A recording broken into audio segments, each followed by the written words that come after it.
Hello, everyone. This is Betsy Wurzel, your host of Chatting with Betsy on Passionate World Talk Radio, where our mantra is to educate, enlighten, and entertain. The views of the guest may not represent those of the host or the station. I have with me today a very interesting individual guest. My guest is Jonathan England, who is author and writer of the book, If I Die Before I Wake, the 5-Step Roadmap to Enlightenment, Prosperity, and Your Life's Purpose. Jonathan England also is a speaker, a breakthrough mentor who helps people transform their lives by shifting their perspectives. Jonathan is also founder of Earth Waking University. He has an Earth Waking Eco Village in Costa Rica. And he is founder of Earth Waking Outreach, a 508 nonprofit whose mission is to, what is it, Jonathan? My mind just went blank. The mastermind group. Yeah, so our mission statement is to share hope, faith, and love around the world by helping others see these things in themselves. Awesome. Well, I want to welcome Jonathan England to Chatting with Betsy. Hey, welcome, thanks for having Jonathan. Me on. Yeah. You're welcome. I don't have a computer, folks, so I can't print out information, and I can't read my handwriting sometimes. I'm old school. And you're also co-founder of a Dream Waking Society. You're our one busy dude. Yeah. How do you? Yes. How do you have time to write a book? Well, I've actually not really as busy as you would think, because I've really learned the power of teamwork and outsourcing, having a community, having people who share the same mission, the same vision, and we all just are now. Our core message is your only job for being alive is to be you, and the only way you can possibly fail is by trying to be something that you're not. And your difference is the only thing that can make a difference. So now there's a lot of people that are gifted at different things that just show up into our community and are in our mission. And so I have a lot more time to do my thing, the thing is the highest and best for me for the community. Oh, I love what you just said. Can you repeat that? Because that is worth writing for me to write down about being you. Yeah, okay. Mm-hmm. So our core message is your only job for being alive is to be you. The only way you can possibly fail is by trying to be something that you're not. And your difference is the only thing that can make a difference. Wow, that's profound. That is powerful, Jonathan. I like that. I love that, because sometimes, we as people try to be what others think we should be, and try to fit other people's expectations of ourselves instead of being true to ourselves. And when we're not true to ourselves, we're not happy. So yeah, absolutely. That's the whole issue on the planet right now, is because we were created to create in the likeness and image of God, yet we were conditioned to consume. We went through an indoctrination, domestication process through our schooling system with our teachers, preachers, friends, family, media, and government to specifically train us to not be ourselves, to get us to give up our purpose for approval, for safety, for significance. And once we've given up our purpose for approval, safety, or significance, then the value that we are in this world gets taken from us. Like, it doesn't exist anymore. We never nurture our actual value. So then we continue on as slaves to a sick system, and we become sick, and the sickness just perpetuates, and we're part of it. So that's how it happens, though. It's specifically training us that we don't matter. Our ability to fit inside of a mold, be cogs in the machine, bricks in the wall, is what makes us valuable, but that's the opposite. So we're living in an upside down, backwards, insane world, and it's time to right that wrong. Yes, yeah. I've noticed, like, especially when I was growing up, going to school in the 60s and 70s, you were not, well, I should say I wasn't taught to be creative thinkers. thinking outside the box. You know, it's like, this is it, this is what happened, and this is what you have to, you know, answer on a test if you want to pass, and you're not to question your teacher as to events and think outside the box. So I think sometimes education squashes children, especially when they're young. Yeah, absolutely. The educational system, it was specifically set up to, after the Industrial Revolution, we needed factory workers. So it was to train people to become factory workers, which how they did it was said, hey, the answers are more important than the question. Don't ask questions, just regurgitate the answers that we tell you. As long as you regurgitate them the same as we said it, the way that we said it, the time we said it, then we're going to give you an A. You're grade A meat. But if you don't regurgitate the way that we said, then you're grade F, like Taco Bell meat, right? So, Yeah.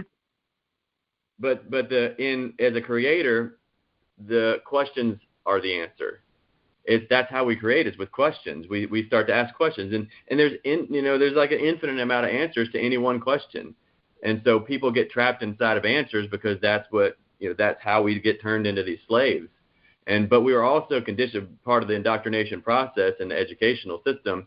They wanted factory workers, but how are they going to get us to? So they're going to program on us to, follow orders and not ask questions. But how are they going to get us to actually give up our lives to be cogs in the machine? Well, they also had to get us to make money our god, which money is just the Federal Reserve is not federal. There is no reserve. The whole thing is an illusion. It's a scam. It's a pyramid scheme. But they brainwashed into making it our god, making it what we need for survival, and so we give up our entire lives for it. And for the 40 years, it's the 40-40-40 plan. We're at 40 hours a week for 40 years of our life, and then we can retire with 40% of what we were making, and that's the goal, and that's what the educational system is training you to perceive, to believe is the only reality, the only possible reality. So the people that do the best in the world of sovereignty and freedom are the ones that did the worst in school. The better you do in school, the more of a slave you become and don't even realize it. As Harriet Tubman said, I freed 1,000 slaves. I could have freed 1,000 more if they only knew they were slaves. Wow, that's very interesting, because listening to you and thinking back to my education and the education system back then, they didn't want you to think. They didn't. No. You're right. They wanted you to regurgitate exactly what was said. You did not. If you questioned it, if you had a different opinion, Jonathan, you were a troublemaker. You were difficult.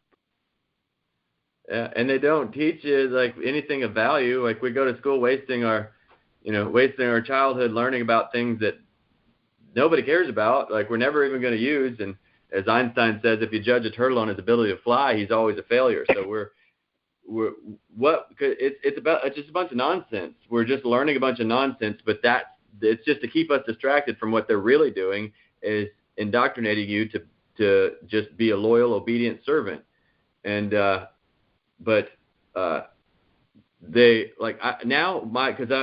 University, with their purpose is reinventing the educational system, and the things that we teach are health, wealth, happiness, relationships, spiritual connection.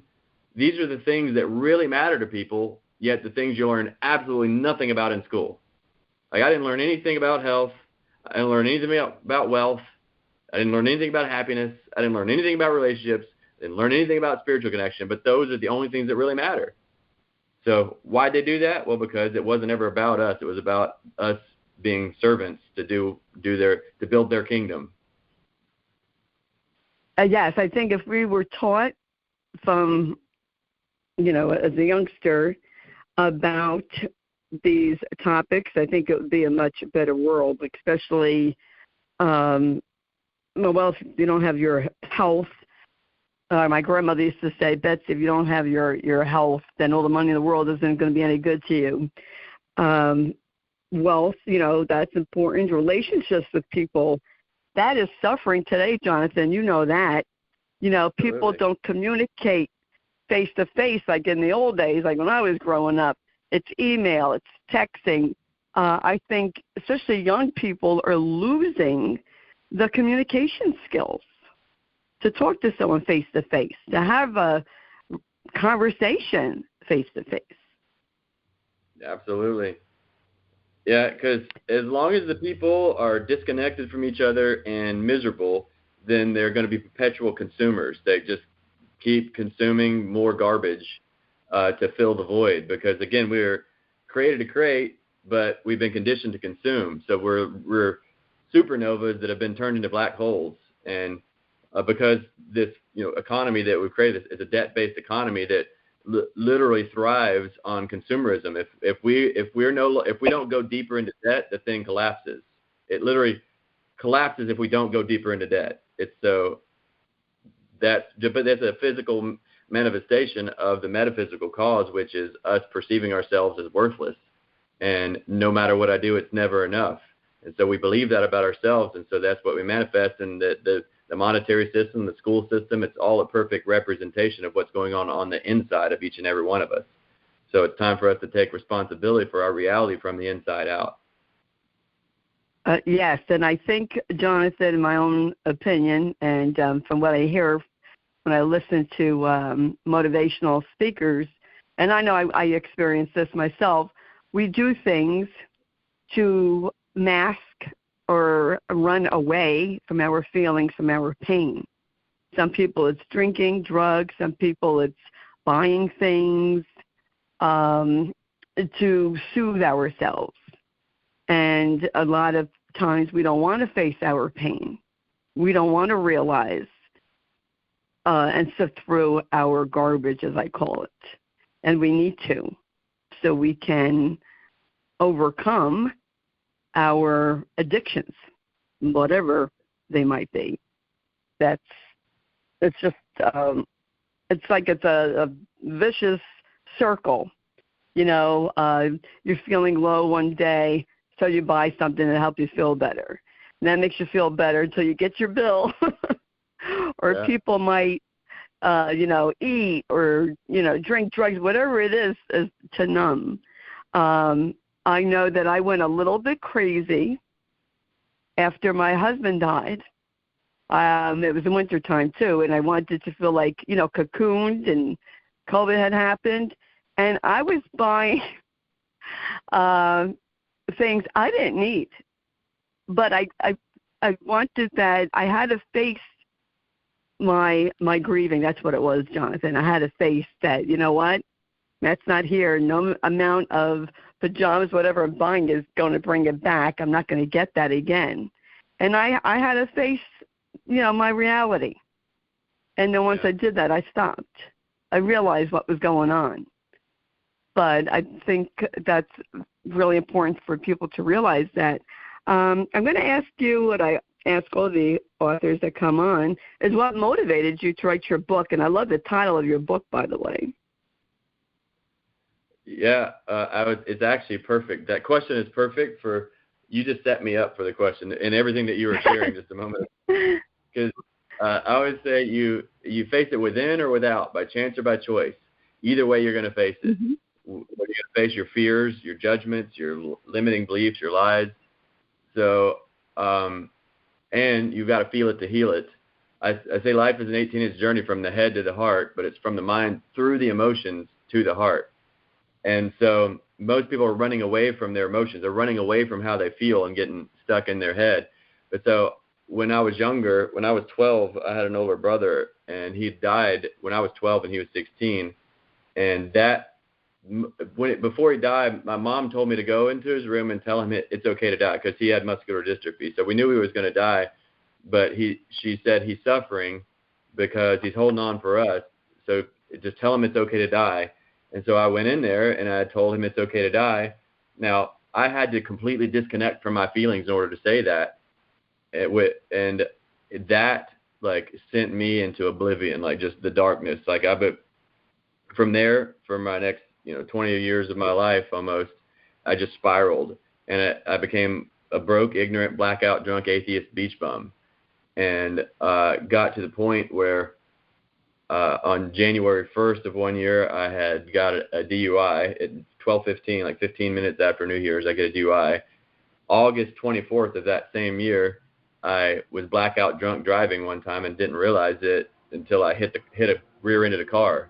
And I came to after I had rear ended the car. I'm like, what's happening? Where am I? And I realized I was driving, and I threw my truck in reverse and tried to run, but there was a cop sitting at the stoplight, took me to jail, and I'm stuck in jail. And here's the point of what you were just saying earlier. I could no longer run. I could no longer hide, and I could no longer numb. And I'm stuck in that jail cell, sobering up with me, and I've got to hear myself just like, just that voice in my head just talking about how worthless I am. I'm like, yes, I already know. But then it just kept coming. Like, you could have killed somebody, John. You could have killed somebody. And nobody got hurt, but you could have killed somebody. I'm like, yeah, I know. I'm already beating myself up enough. And then all of a sudden I heard it different. You could have killed someone. I'm like, yes. And it says, but you know what? If you could have killed somebody, if one of your actions could hurt somebody, what could another one of your actions do? Like, help somebody? I said, yeah. So if your actions could hurt somebody or help somebody, that means your actions matter. I'm like, yeah.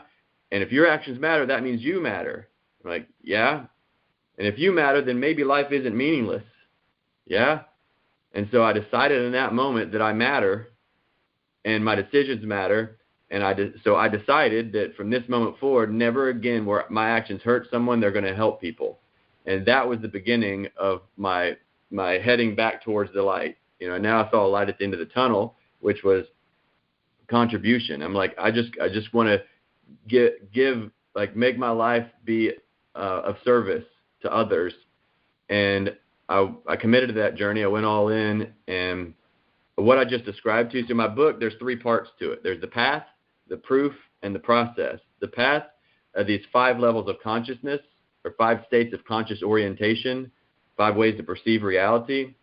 The second part is the proof, which is my journey through the 5 levels.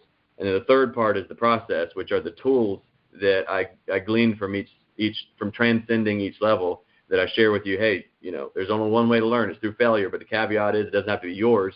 You can learn through mine. So here's some tools so you don't have to do it wrong for so long. And here's how to do it right. So what I just described to you when I rear-ended the car, that was me going from level 1 to level 2. Whenever I rear-ended the car and then I made the decision to make a difference, now I went into level 2, which is called goal-oriented. I started setting goals. Level 1 is called disoriented, because you don't know where you're going, like a pinball getting bounced around, and you're like, I'm doing the best I can, but I got dealt a crappy hand. So I don't know what to do. And so what had me write the book is once I went to level 2, I became a very successful real estate investor, starting with no money, no credit, no clue. I'd made $400,000 in my first 18 months. Within 2 years, I built a multi-million-dollar empire. Realized that a whole bunch of money didn't do anything for me internally. So then I was continuing along the journey. That's when I entered into level 3. It's a story around that how that happened as well.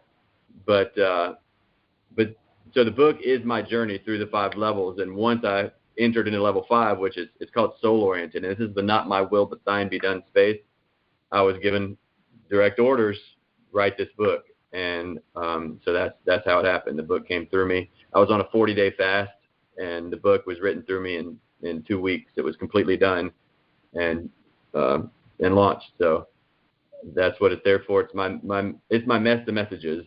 So all of humanity is on that journey through the 5 levels, but each individual goes through it as well. And so it's a roadmap so people can find their way home. Wow, that is really amazing, Jonathan, and your proof. I love hearing stories, and you are proof that you could take a tragedy, your brother dying, you went in there and said it's okay for you to go, and probably felt guilty that you said that, and feeling bad that you said that, and I can understand that, and you numbed yourself with alcohol, and then you realized that you mattered, and you turned your life around. And people can do that. And that's one of the purposes of my show, is to tell people, hey, you're not alone. And, you know, you can have a better life if you choose to. But you just got to know that you matter. That's the thing, is nobody knows they matter. And it's with someone with the identity of believing they don't matter, well, what are they going to do? A bunch of stuff that somebody who doesn't think they matter would do. But we all do matter very much, and that's very important for everyone, all your listeners, to hear this. You matter. You make a difference.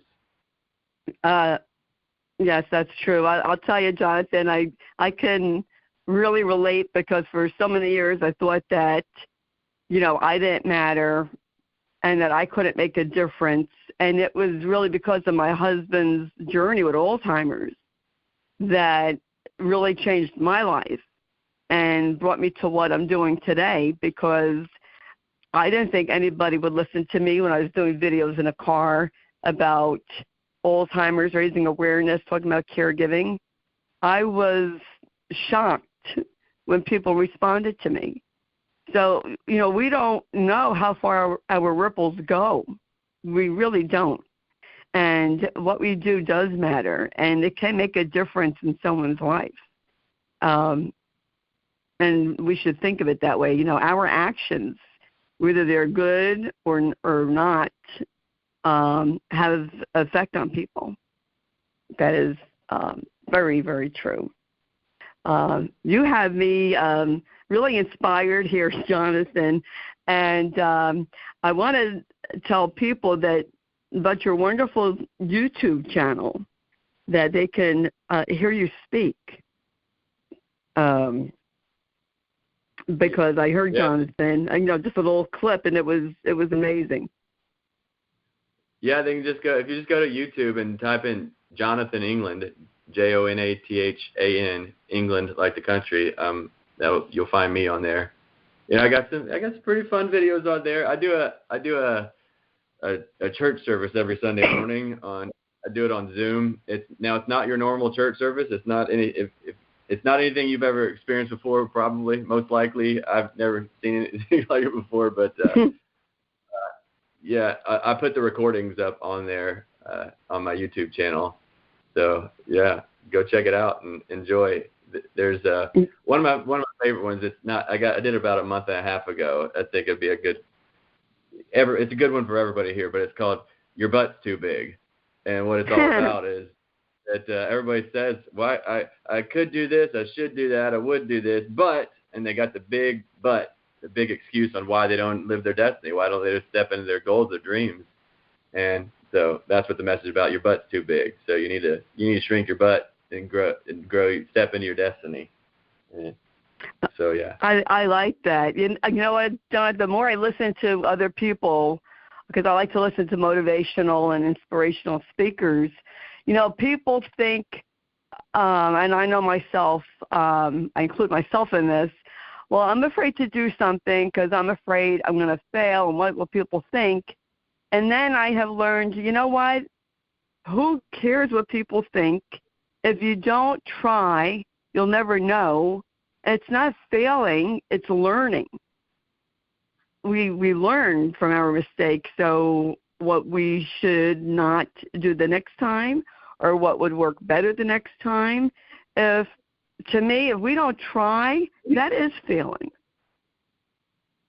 Yeah. Michael Jordan, arguably best basketball player ever existed, he missed more game-winning shots than he made. And the reason he made so many, the reason he's the best in the world, is because he missed more game-winning shots than most people ever take. So he wasn't afraid to fail, and that's what made him a winner. If you're afraid of failure, you're never going to win. And so you've just got to get over your judgment upon yourself. Yeah, so what? So what? You made a mistake. Okay, well, keep going and keep growing, and you grow through it. But it doesn't matter if you make the shot. It only matters that you take the shot. Exactly. That's exactly right. I just heard Denzel Washington, the actor, on Instagram, and he was talking about, failure, fail forward. that you're going to fail, that it's okay. And, you know, he's tried so many times, so many auditions till he got a role.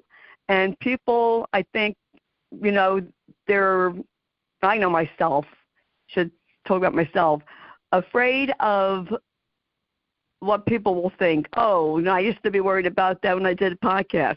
Oh, if I say someone's name wrong, if I say this word wrong, what will people think? And now, Jonathan, to be honest with you, I'm like, you know what, folks? I'm not perfect. I'm human. I make mistakes. I might pronounce the name wrong. I can't read my handwriting. Sometimes I have to ask the guest, you know, help me out here. And it's okay. You know, it's okay to show your vulnerability and be yourself. I think people are afraid of that, to be themselves, because they want to impress, you know, someone, especially like, well, I don't know because I'm not on the dating apps, but from what I hear, when on these dating apps or these websites, whatever you want to call them, they're not being true. And then someone's going to find out sooner or later whether you're or really who you say you are.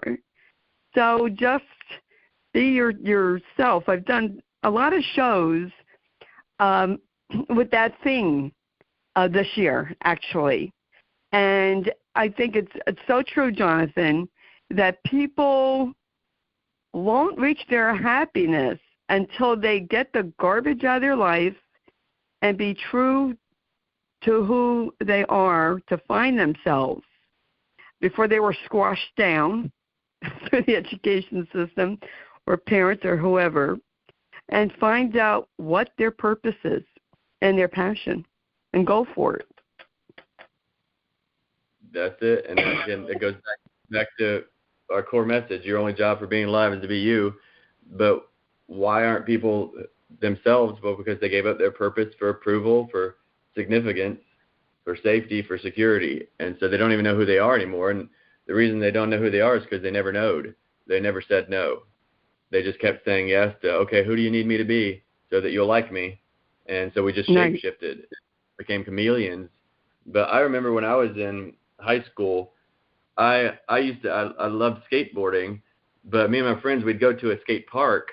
I was really good at street skating, but if we went to the skate park, I wasn't good at it at all. And the reason being is because I couldn't practice in private, because at the skate park, there's always somebody there, and I didn't want to, like, it was so weird. Looking back, I'm like, it's just so weird that I wouldn't even let myself have any fun because I was afraid what people might think about me. Oh, he's not very good at skateboarding. Like, it's just so, I can't even fathom being in that ego, like that reality anymore. But that's where I was, and I would just sit there on the sidelines waiting, like, for the moment where there was nobody there, and then I'd go try to drop into one of the ramps. But it was just so weird.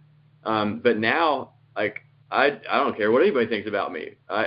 And sometimes I'll say some really stupid things, but sometimes I'll say some genius will come out of my mouth. But what I started to realize is if I stop the stupid, I stop the genius. So I just let go of the filter, and it just comes through. And now what I've actually learned, even beyond that, is sometimes because I don't stop the stupid, when it comes through me, I lean into it. I don't resist it. And then most often, the stupid actually becomes the genius, even more genius than the genius that was just right out of the gates genius. So that's my biggest secret on how I'm so successful is I don't mind failing. I don't mind making mistakes. I have zero resistance to it. Resistance breeds persistence. What you fight against, you create. The more you don't want to make a mistake, the more you are making a mistake. But my book about the 5 levels, it's level 1 is the disoriented. It's the victim mentality. And this is where the level of the collective is. Most of humanity is actually in level 1, or they perceive themselves to be there. And so each of the levels have a number one massive mistake that's going to keep you stuck in that level and failing. And the mistake in level 1 is caring what other people think. As long as you're worrying about what everybody else thinks, you'll always be stuck in level 1, because you're always going to do what everybody else is doing. And what everybody else is doing is being trapped in level 1 is in a victim mentality. So you got to let go of what they think so that you can actually start to know thyself and own your reality, and start taking some steps outside of the box, outside of the norm, again, you're going to get criticized for it, but you got to go anyway. And leaders go first. You got to go first and cut a trail. Other people then might be able to, follow and live a beautiful life as well. But it ain't going to happen unless the one who's like you hearing this right now, you're being called forth. And, all are chosen, but few choose in. It's time to choose in to your destiny. And then your life becomes a path for people behind you that don't think there's a way out of the darkness that they're in right now. And one of the things I say is, if you don't want your pain to be in vain, turn your mess into a message. And every moment is a gift from God, even the moments that you don't like, especially the moments that you don't like. So if you'll just talk about it, hey, look, I screwed up right here. I messed up right there. And you open yourself to that. And but you know what? I didn't get trapped in it. Now here's my message. Here's what my life is like now. I made it. And so that gives other people hope when they see someone else share vulnerably how difficult it was for them as well. Oh, Jonathan, that is so true. I'm going to send you a virtual hug, because what you're saying, I so agree with. And I really can relate to it. The more sometimes I want to be perfect at what I do, I seem to make more mistakes. If I have trouble pronouncing a word and I go over and over it, and chances are I won't say that word right because I'm trying to be perfect.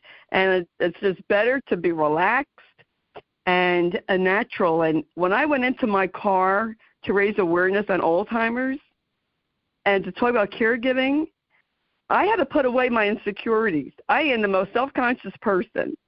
To put myself out there on social media, I would not have done that otherwise. And I say, no, I really believe in the cause, that I have got to raise awareness on this horrible disease and talk about caregiving and say things that people are thinking but won't say. And people said, oh, Betsy, you're so brave. You seem so confident. And like, if you only knew. I took my anger, Jonathan, I turned it into a passion so that my anger wouldn't defeat me, that this disease my husband had wouldn't defeat me. And out of that pain came purpose. And I was fortunate enough to meet Jeannie White, who's station manager, saw one of my videos and discovered me. And that's how I ended up doing a show, being on Pastoral Talk Radio. And you don't know, when you take that first step, you don't know where it's going to lead to. When I went into my car to do videos, I didn't think it was going to lead me here doing a talk show. Never did that ever cross my mind. And what you are doing in Costa Rica and around, the world with your YouTube videos and your book and your foundation is just amazing. You're helping people. And I wanted to ask you about your Earth Waking Echo Village in Costa Rica. How did you start that, and what motivated you to do that, and how can people get involved with that? So it began, how it started was once I told you the story whenever I rear into this car at the stoplight. I'm sitting in jail, and I make a decision my actions are going to help people. So then I'm like, well, how am I going to do that? How am I going to help people? I'm a broke, ignorant, blackout, drunk, atheist beach bum. So I'm like, well, I guess I need to become successful and build a business. And I'm like, well, how am I going to do that? And I was flipping through channels one night, and there was this little Italian guy came on TV named Dean Graziosi, and he says, have you ever in your adult life felt you should be further along than you are right now? I'm like, yes, that's exactly how I feel. He's like, if I could give you this one thing that would change your life forever, do you want that thing? I'm like, yeah, I want the thing. He's like, all right, well, give me all your money. He didn't actually say those words, but that's what I heard, because it was $10,000, and he was selling no money, no credit real estate investing. And I'm like, I qualify because I don't have any money, I don't have any credit, but if you just give me the thing, I'll go give me the program, I'm going to go make the money, and then I'll pay you. But that's not how it works. And so anyway, I wound up coming up with the money. I then became Dean was the biggest real estate investment trainer in the world back then. This was like 2010 is I think when I started. But in 2012, I became his top student. And then all of a sudden I'm like, well, now I got money. I'm like, and I know how I got it. I invest in personal development. I stopped going through the old educational system and I went through the new one, self-education. And I got hooked. And I started, I've at this point, I've invested over $500,000 in my own personal development. And I would start to go at all these different events, like Tony Robbins events and things like that. And what would happen, I'd go to this event, like a Tony Robbins event. I'm there for like 6 days, and everybody's just alive, and they got goals and they got dreams and visions, and everybody's just, you're like, what's your dream and what's your goal? And they support you. They're excited about it. But then I'd have to leave the event and go back to what I call the old world, the world that I grew up in, and go talk to the people about my goals and my dreams and my visions, and they're just kind of just tear me down. Like, that's stupid, man. You're just pie in the sky. You need to just go back to what you know. And I'm like, there's got to be a different way. Why do I have to keep going back to this world where people just tear me down? Why can't I just hang out and exist in a world where people are alive and thriving and like inspired? Why can't I be around those people forever? And that was the moment that the inspiration for the villages came. I was like, I'm going to build a new world. I'm going to build a world where people will come to events, but they don't have to leave. Once you've done the inner work, you can actually have a new outer world. You don't have to leave. You can actually stay around inspiring people full of gratitude and contribution. We can actually live a world like that. And so that's where it started for me. Also, my wife, she had just saw vision before I'd met her.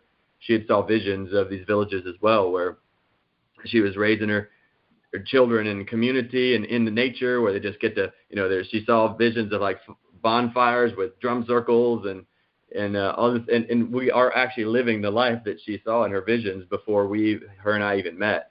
So when we both came together, then it was like, it was on. We just started moving in the direction. I started building the community. First, I was in Florida, and I started building community in a building in Florida. But then there's a hurricane came and wiped out our entire city, and I lost the building and everything. So then I moved to Austin, Texas, started growing another community in our home. We were renting a home. And then COVID hit, shuts down everything. I'm like, what the heck? But then we came to Costa Rica when COVID hit, and then I was doing these transformational events live and in person, and like it was a 3-day event, but I just took it online and made it a 2-day event, and overnight, now suddenly I'm all over the world, and we've had like tens of thousands of people who've attended this event now that I do online. It's called Awaken Life Live. And so I was building a virtual community for people while everybody was stuck in their homes. They were coming to our events, and then we had a leadership program, and the people would join that. And we just built a family, built a community, and then we wound up buying a property here, bought our first village here, and started developing it. And then the people that we had been building in the virtual community, some of them just started coming down here, and then all of a sudden we had our first village, and then we bought another 50-acre property, and we're starting to build that one out, and we're just growing and expanding. So that's the story of how it came to be. Wow, that's amazing. And I really want to encourage the audience to go on your website, because there's a lot that Jonathan offers on the website. A lot of information on there, and definitely, I recommend that. Your website, Jonathan, is www.earthwaking.com. Yeah, or actually probably if you go to Jonathan Earthwaking, like Wake the World Up, JonathanEarthwaking.com. On there you can get my book for free. You can find out how to attend our events. That's on there, and then also you can check out. There's links to everything, links to the village on there, so it's like all there. So you can go to JonathanEarthwaking.com, and then go from there, and it'll take you to all the different channels, because I got a lot of different things going on, and any one of the websites is going to take you somewhere else. So that just kind of is like a core hub that can send you in whichever paths you enjoy going down. Yeah, there's a lot on there. So your book, If I Die Before I Wake, the 5-Step Roadmap to Enlightenment prosperity and your life's purpose. Is that for sale, like on Amazon or on your website, or is it you can free? buy it. Yeah, you can buy it on Amazon or on Audible, or you can just go to my website and then you can download. You just put your name and email address in. You'll actually get the PDF version for free and the audio version for free. But again, you can buy it if you want, or you can just go get it for free. I give it away just because I know that humanity needs it right now. Wow, you are incredible, Jonathan. Very inspiring, very motivating, and I really enjoy talking to you. I want to thank you for coming on, chatting with Betsy. Is there anything else you'd like to say to the audience? Any words of wisdom, which I know you have plenty of? Yeah, I just want to stick with what we had said earlier because it feels like it's really important that everyone knows how much they matter. So maybe everybody who's listening to this right now, just say, I matter. And everyone also who's listening to this, just go ahead and say, who I am makes a difference. And the world is a much better place because I exist. Oh, I love that. So those are all true. And just feel into the truth of that deep inside your soul, because that's who you are. That's what you're here for. And so just remember that. Everything else that I said was cool stuff, seeds that were sown, but if you walk away with that and you get that, then life's going to take care of itself, and you're just going to watch yourself blossom, and then the world will reflect that love that's growing inside of you. It'll reflect it back to you. So it's an inside job. Yes, that's true. Happy people make a difference. You know, I never realized it actually till I was in my 60s. I'm 65, but really at the age of 60 when I started to turn my life around and realized that, you know, being negative most of my life, that's why I attracted negative people, negative situations. But when I became positive, and then I met positive people and positive things happened. Not to say that I haven't had misfortunes along the way, because I have. Life happens. But it's the way you look at it. It's our, perspective, and that's one thing that you do, right? You help people shift their perspective, and it's really how we look at things. It makes a big difference, and I wish you, much success. And folks, all the information about Jonathan England will be on the blog that Jeannie White, his station manager, writes. So make sure you read the blog for the information, and you can get in contact with Jonathan. Check out his website. It's fantastic. There's a lot of information. I was very impressed with your website and the information that you have on there, Jonathan. And the YouTube channel, you'll enjoy hearing Jonathan speak. You'll be inspired. And I highly recommend getting the book, whether you want to buy it or you download it. Just make sure that you get it and you can change your perspective and change your life. And thank you again, Jonathan, for coming on, chatting with Betsy. And I want to thank the audience. Thank you for listening. Thank you for sharing the show. And if you don't already subscribe to Chatting with Betsy, it is for free on Spotify, Spreaker, iHeart, YouTube, just to name a few. And I would appreciate it if you would tell your friends about Chatting with Betsy, because I want to help people. I want people to know about resources that can help them have a better life. And Jonathan England is a wonderful resource. So I just want to, that's what I'm here for, folks, is to help people. And I want to thank Lillian Caldwell, who's CEO at Passion World Talk Radio, who makes this all possible. And as I always say at the end of my show, in a world where you could be anything, so please be kind, shine your light bright, because if we all did that, it would be a much kinder, brighter world, and we definitely need that. So until we chat again, keep shining, keep being kind. This is Betsy Wurzel, your host of Chatting with Betsy, on Passionate World Talk Radio. Bye-bye now.